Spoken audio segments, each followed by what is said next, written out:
This is a map of Europe. One of the southern countries in Europe is Italy, and at the southern tip of Italy is one of its islands, the biggest one, triangular in shape, called Sicily. Palermo is the capital of Sicily and its largest city. In the year 2000, it had a population of 750,000 people. It was our first stop in my 12-day trip with my traveling companion, Kari. Our first visit in Palermo was to the Cappella Palatina. This chapel is a magnificent example of Arab Norman artistic genius. Many consider this to be Palermo's finest treasure for its Byzantine mosaics. However, the geometric patterns of the tile are actually from the Arab historic influence. We had just walked in and were able to listen in to an English-speaking guide describing its fine points. Let me underline one thing. It is entirely decorated. Because Sicily is so easily approached from many directions, over the period of human history, Sicily has been occupied by a number of different cultures. So today there are remnants of these cultures still there. By that I mean Byzantine, Arab, Norman, Renaissance, and Baroque. And it is a very interesting place to visit. The streets of Palermo were chaotic. There didn't seem to be much remnants of traffic control. The next major attraction we visited in Palermo was its cathedral. I found it rather plain inside. Apparently, bits and pieces of the cathedral were changed over time, so there's really no one central architectural cohesion. We were back on the streets as the sun and the day began to fade. Next, it was La Martirana, probably Palermo's most famous medieval church. The interior is lavishly decorated with Byzantine mosaics. The Eastern Rite, Mass, is still celebrated here. Outside, we spent some time browsing and people watching in a street market. It sold mostly clothing. The next day, we took a city bus to Monreale, that's about 8 kilometers or 5 miles from downtown Palermo. We visited a church called Cattedrale Monreale. It's considered one of Europe's premier attractions. The interior is dazzling, one of the most impressive and beautiful creations found any place in the world. Many of the walls are covered with magnificent gilded mosaics. They represent the apogee of Norman Arabic art. The central apse contains a dominating half-figure of Christ. Below him is the Virgin Mary and Child, and below them are saints. The cloisters outside are part of the Benedictine Abbey, once attached to the church. It was fun to explore its many narrow passageways. We caught a bus back to our hotel in downtown Palermo. The cars and motor scooters seem to park wherever they want to or wherever they can squeeze in. We picked up our rental car and started driving out of town we drove west toward Trapani. The next morning, we walked over to a fish market. Besides lots of fish, fresh from the sea, there were interesting local people doing their thing, a combination of shopping and socializing.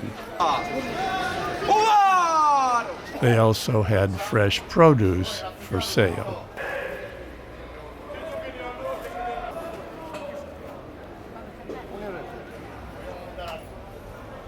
But primarily it was products from the sea.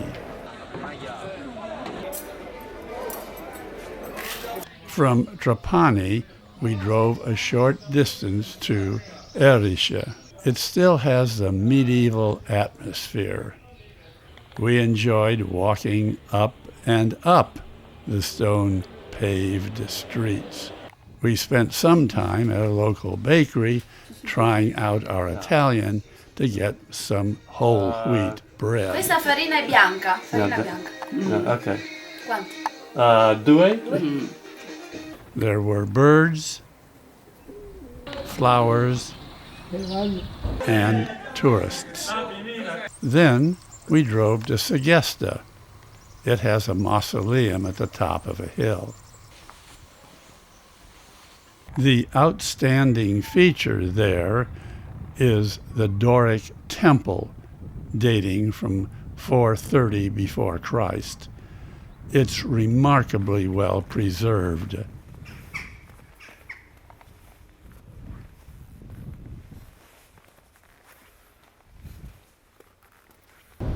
It was raining when we got back to Trapani that evening. The downtown traffic was a challenge. Drivers just seemed to go wherever they wanted without regard to the rules of the road. Nej. The next morning, we drove out of town through the streets of crazy traffic in Trapani. Even the pedestrians don't seem to care. Our primary destination today was Selanuta. It may be one of the most intriguing ancient sites in all of Italy, not just Sicily.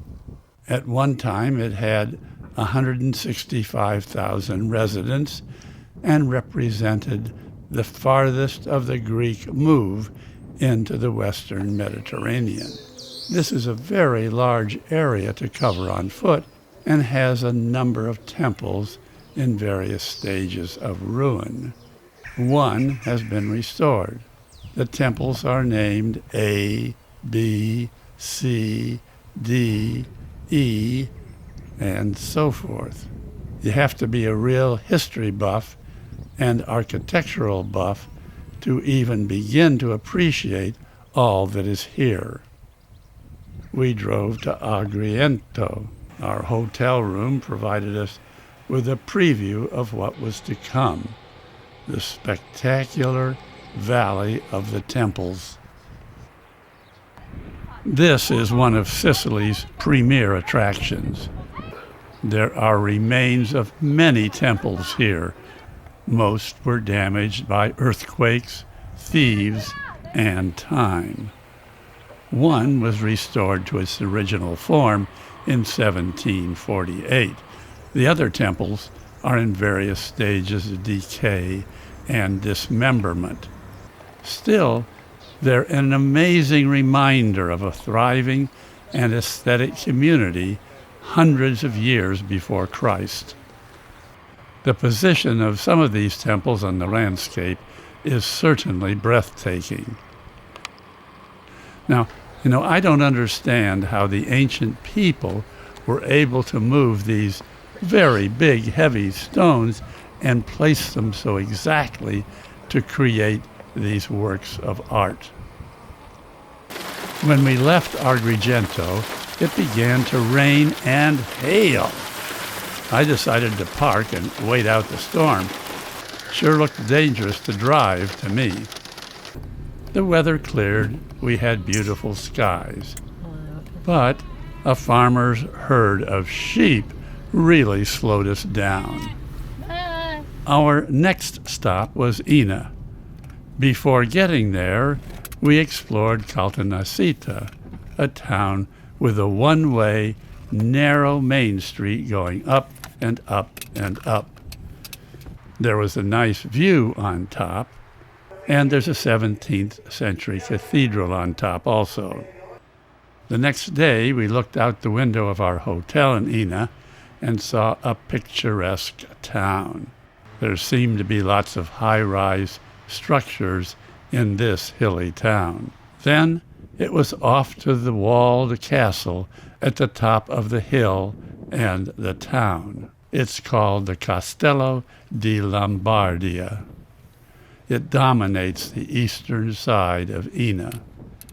Originally, there were 20 towers. Only 6 remain. The view from up here is breathtaking. We walked through some of the narrow passages, a labyrinth. Our next stop was a place famous for its mosaics in the floor, Villa Romana, an extraordinary Roman ruin in Casale.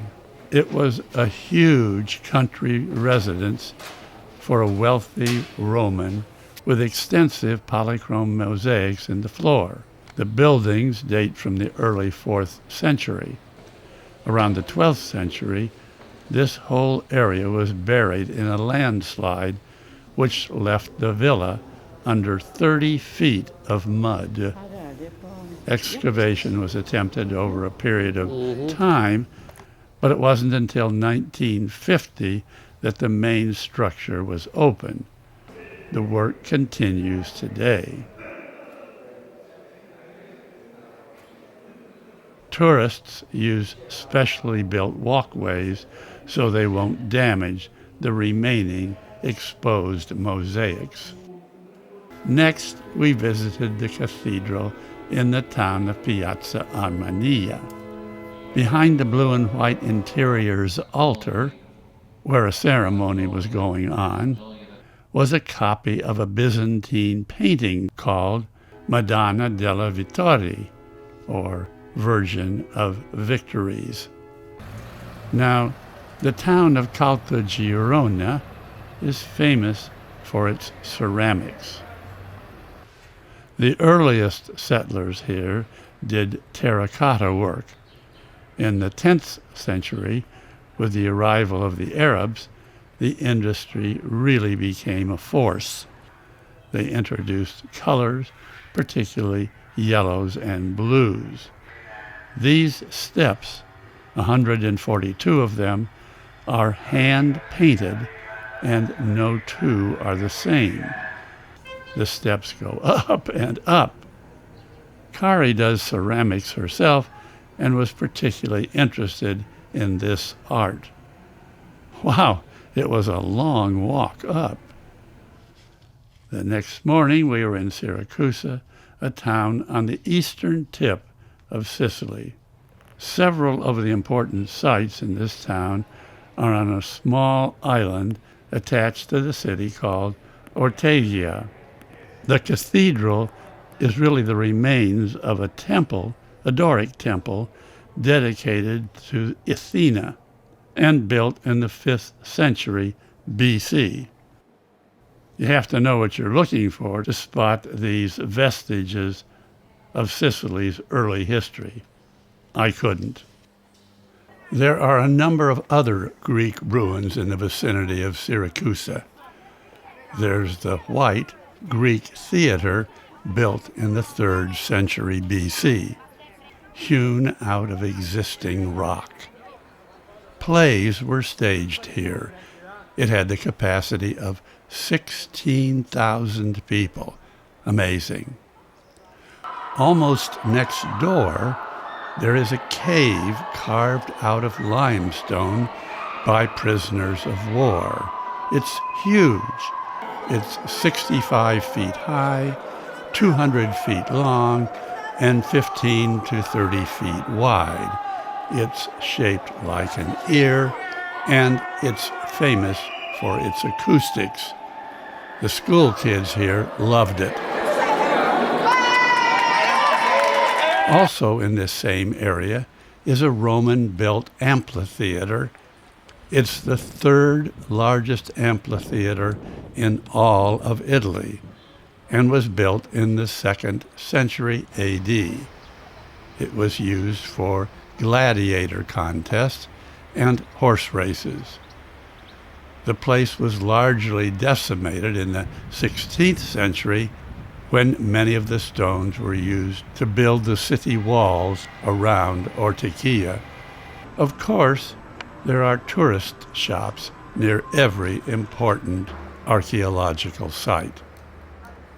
Mount Etna, the volcano, played a big role in Sicily's history. It's Europe's largest live volcano. It towers over the landscape in eastern Sicily. It can be seen from many vantage points. We drove up the mountain to a cable car base, but did not have time to take it to the top. That night we stayed in the town of Catania. It's Sicily's 2nd largest city. It has a history of being a center for crime. We spent the night in Catania. In the morning, we explored a fish market with lots of locals doing what they've done for hundreds of years. The noise was deafening. Many interesting faces. In fact, the faces were more interesting than the fish. Of course, the market sold other fresh food products too. They all looked good. We drove our car carefully and worked our way out of Catania. And a few miles away, we passed through the town of Palermo. The weather was perfect, and there was a magnificent view of the volcano, Mount Etna. We were in the process of heading back to Palermo and stopped in Cefalu for the night. Cefalu is a beachside resort-like town on the northern coast of Sicily. Its cathedral has some of the most beautiful mosaics in Sicily. A bit farther on in the coastal city of Gibilmeno is a shrine to the Virgin Mary. Some miracles took place here, so it's an important shrine in Sicily. Then we drove on and passed some other beautiful coastal towns. The next day, we caught a flight out of Palermo for a short trip to Rome and then home. It had been a marvelous vacation.